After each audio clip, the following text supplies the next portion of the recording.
en 2025, Laurent Gbagbo est notre candidat.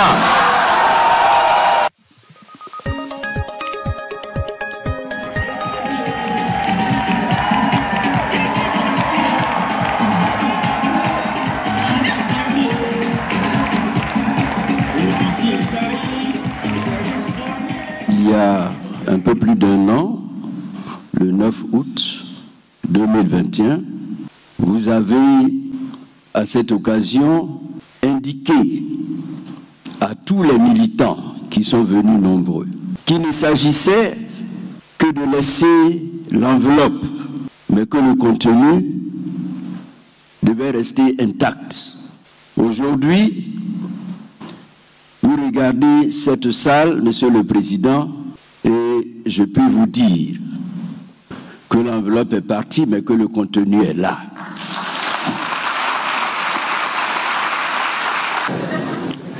On n'élimine pas un adversaire politique comme on veut le faire pour notre président.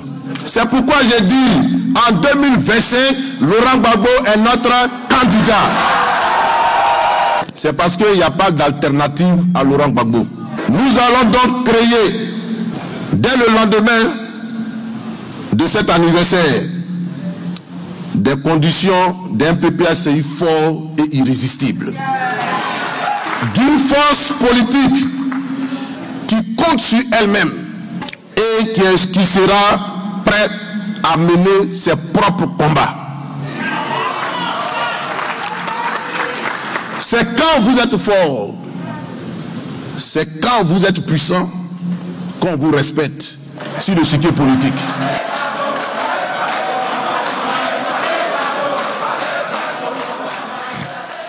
Quand on rencontrait sur son chemin un obstacle, il y avait plusieurs manières d'éviter l'obstacle.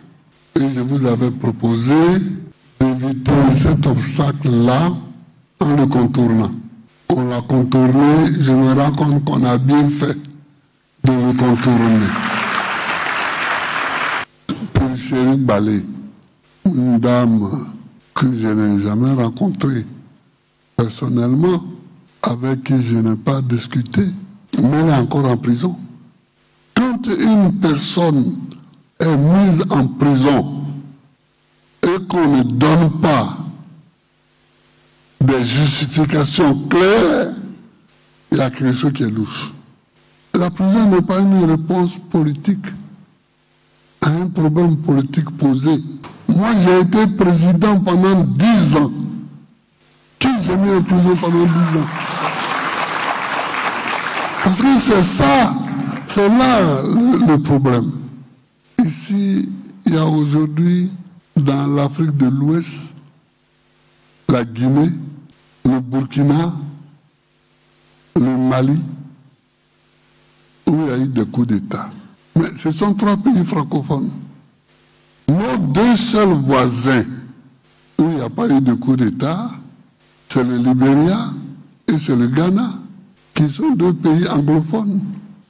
Mais il faut que la francophonie s'interroge. Il faut demander au président Assimi Goïta de penser à sa fraternité d'armes avec ceux qui sont en prison là-bas. Que certains appellent des soldats, que d'autres appellent des mercenaires. Bon, nous, on n'a pas les éléments. Quand tu envoies, tu dois pouvoir dire clairement si ça tourne au vinaigre. Pourquoi tu as envoyé un tel pour faire quoi? Dans quel délai? Clairement, il faut que nous allions résolument vers une coalition de nos États pour coaliser nos économies, pour sortir du trou. Sinon, on est dans le trou pour longtemps. Hein?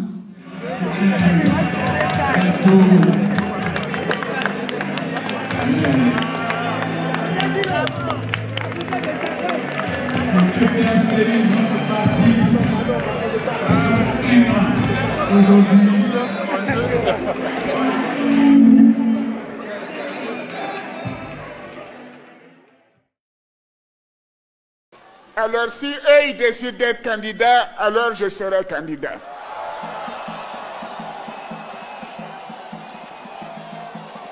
Parce que je ne veux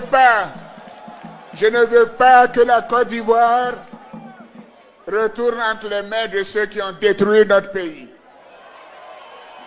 de ceux qui ont gaspillé les biens publics. Je veux que vous sachiez que ce qui m'importe, c'est l'État, c'est la nation. C'est la nation ivoirienne, ce sont les Ivoiriens. Et je ferai tous les sacrifices nécessaires pour mon beau pays.